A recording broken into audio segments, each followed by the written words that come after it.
or credit Clare. Obviously, definitely it's a big boost for Clare to get that win and build on last week's win over Carlow, which they would have expected anyway. But when Wexford had this game down to 13 points to 12 in the second half, and at that stage there was 54 minutes, so 16 minutes left, unbelievable gale of a wind. You think surely Wexford are going to manage the game properly and see this one out. But what did they do? Missed free, then ridiculous shot, then another, they got a free then from Paddy Foley in the 62nd minute, then a ridiculous wide from Rory O'Connor when he was on the run under a bit of pressure. And like, even if you look at the last 10 minutes, if you include injury time, it was all Clare in terms of scoring chances. So Tony Kelly obviously massively stepped up, but so too did David Fitzgerald, who's moved up to centre forward.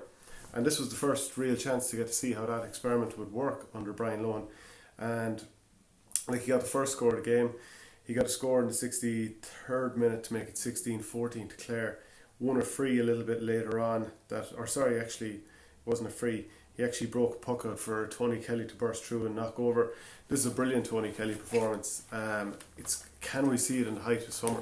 Like, it's not that he can't do it, we just need to see it in the height of summer a bit more regularly for sure. It's kind of funny in the first half when Tony Kelly went off as the blood sub was around the 28th minute. At that stage, they were winning, 6 points to 3. And it was 15v15. When he came on, it was still 6-3, but David Reedy missed a free, and John Conlon, of course, got sent off.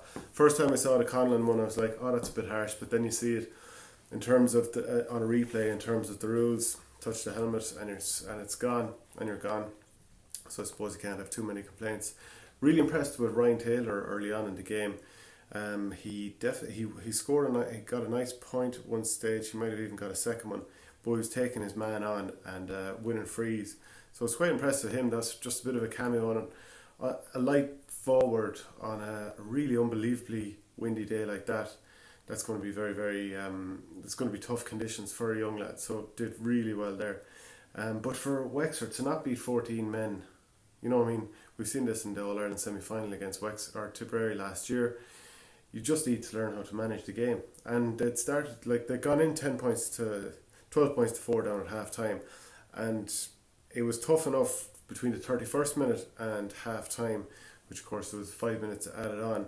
So in that give or take 10-minute period, they were outscored 6 points to 1 to go in 12-4 behind. So that gives you a fairly steep uphill battle, and of course they didn't get their own first score of the game until the 14th minute, and they were more or less subsisted on frees alone. Aidan Rochford also scored one from play in the first half. Then the start of the second half, you'd think, get a point or two on the board, and it's a long way from the shore for Clare if they're pegged back to anywhere within 5 or 6 points. So Wexford got the first two scores, Paddy Foley free, Rory O'Connor with a great score after showing some pace, then wide, blocked down shot, blocked shot, a few more scores, and like Clare they were really struggling to get shots on target. I mean, all that happened was Tony Kelly had a free from midfield that bounced off the crossbar, and then the ball was scrambled wide. That was the only opportunity that Clare actually, the only attempt they had at all between half time and the 51st minute. And like, you actually have to go from half time. Clare went 24 minutes before they even had an attempt from play. And I'm not counting that goal mouth scramble after Kelly's free at the crossbar.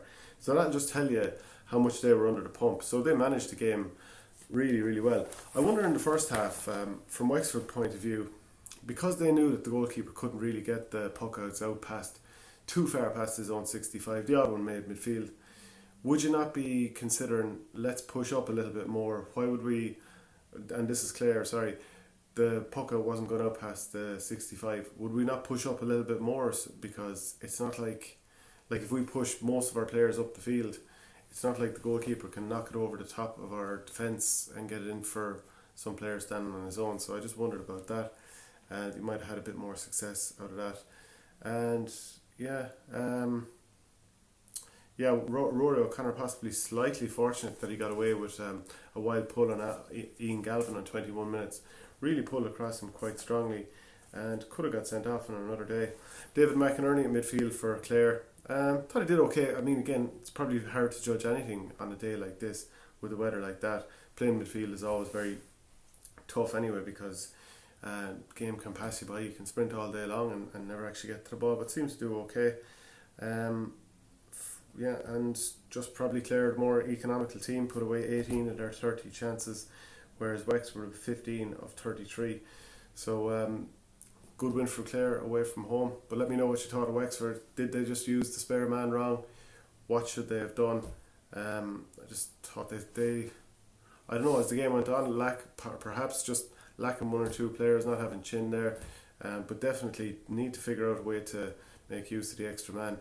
Dublin against Kilkenny last week, we saw it there also. So it's whereas Tip, well, the way Tip got away with it against Wexford last year in the semi-final, well, it's probably down to Wexford again. So David Fitz is going to need to think of these scenarios if they happen again. How do we make best use of it? Thanks for watching Our Game.